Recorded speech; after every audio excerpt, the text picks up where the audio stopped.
Travis Tritt is his own man in life and in country music. Choosing not to wear a cowboy hat in Nashville, man, that's like wanting to play football without a helmet. But Travis did it, showing off his long locks. But 7 platinum or higher albums, 20 top 10 singles later, I'd say he did all right, even if Waylon Jennings teased him and said, "Son, you need a hat."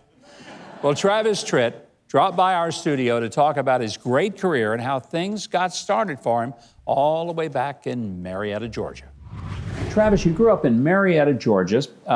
The story is, you got to confirm whether this is true. Your singing career was launched because of the song "Everything is Beautiful" at a Sunday school singing. That's exactly right. True? Ray Stevens, that song was a big hit right about the time that I was in a children's church in our Assembly of God church in Marietta, Georgia. And when that song came about, they wanted me to sing all the lead parts. How old were you when that happened? I think I was about 5. Wow. Maybe. So somebody saw talent in you when you were just a little tyke. Apparently so. Did you envision at some point in your childhood that you wanted to sing for a living, or was that something that came later on? Not really for a living. My dad, when I started getting into the music program in our church, my dad said many times to my mother, "You're going to ruin that boy. You're going to ruin that boy." He came from a very strict farm family. Everybody that he knew that played music was too sorry to work. And they all ended up either being drunks or just lazy. And the last thing in the world that he wanted to see happen to his son was that.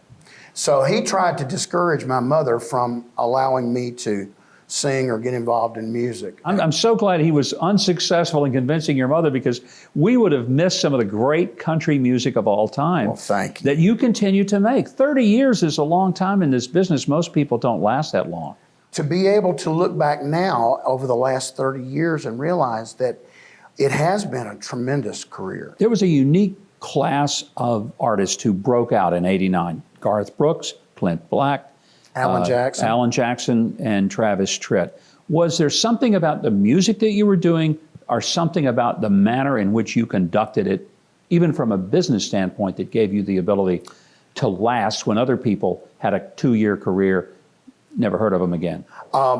In that particular group of the class of '89, I kind of stuck out like a sore thumb. And even though I was doing traditional country just like those guys were doing, I also wanted to bring in the other influences that I had growing up, which were obviously the gospel, bluegrass, the southern rock, and the blues influence. And I got a lot of pushback from people in the industry, but the fans loved it. Yeah. And I realized very early on that as long as the fans like what you're doing, you must be doing something right. You understood who your boss was, and it wasn't the music executives, it was the people out there buying the music, loving the music, and making your career what it is.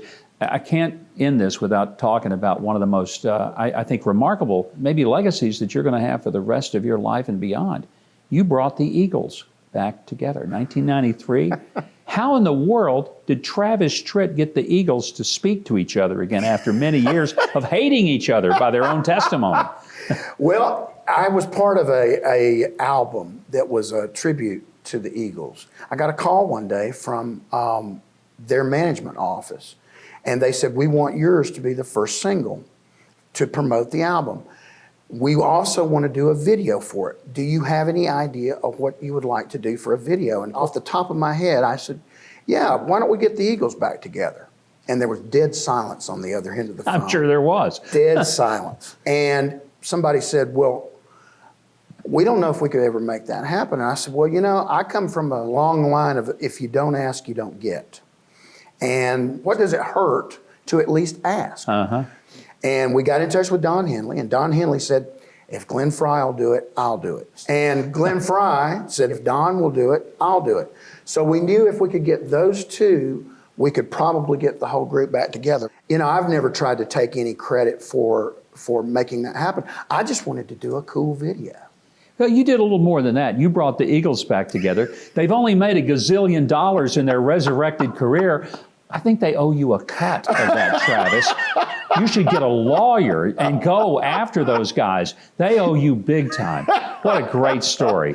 Oh, you man. know, if you never brought the Eagles back together, you've given us Travis Tritt, and for that we are grateful. Your music has filled our minds, ears, hearts, and souls for a long time, and I hope it continues to. Thank you very much. Thank you for being here. What a pleasure. And Travis is storming across the U.S. on tour this summer and fall. He's got over 40 shows lined up before the end of the year, and you need to get out and see him. You can find out more at travistritt.com. That's also where you're going to get his new double CD release and download entitled Homegrown. Don't miss out on this gent's incredible music.